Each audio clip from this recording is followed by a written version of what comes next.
CBS News on the Hour, sponsored by O'Reilly Auto Parts.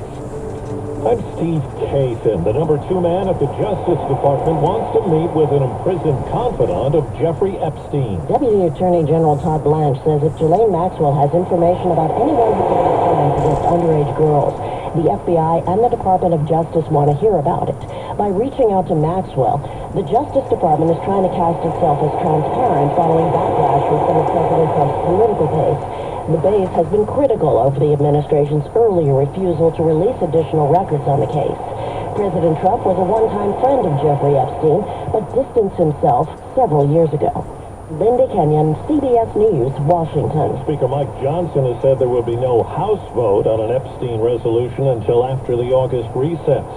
Correspondent Weijia Jiang says the administration has released a trove of files from the assassination of Dr. Martin Luther King Jr. King's 2 children released a statement saying the files should be viewed within their full historical context and condemned any attempts to misuse the information in ways intended to undermine our father's legacy. Well, CBS's Jim Krasula tells us heat alerts are up for tens of millions of people in parts of the nation's midsection. It will feel like 110 degrees in places from Kansas City northeast to Milwaukee and south to the upper Gulf Coast.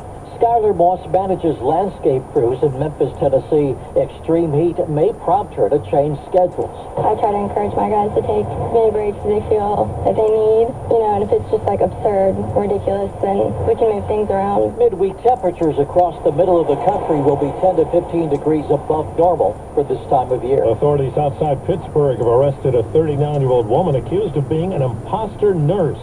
Investigators allege Shannon Womack used 20 aliases and 7 social security numbers to get jobs at several places. State Trooper Rocco Gagliardi. Womack obtained employment through staffing agencies, and even through that point was able to create her own host agency. So she was picking up the phone and transferring those employment jobs and careers to herself. A new trial is likely for the man imprisoned for the killing of 6-year-old Eton Pates in New York City back in 1979 after a federal court overturned his conviction. Lisa Cohen wrote a book about the case. The jury asked the judge whether or not the confession that was first made off camera, if it weren't voluntary, would that have affected the rest of the case? And the judge said no, and that was wrong. And checking Wall Street's, right now the Dow Jones Industrial Average up 32, the S&P is down. This is CBS News. Well, that's today's news. I didn't hear any good news, did you? I didn't think so. I guess it's all about perspective. The glass is half full.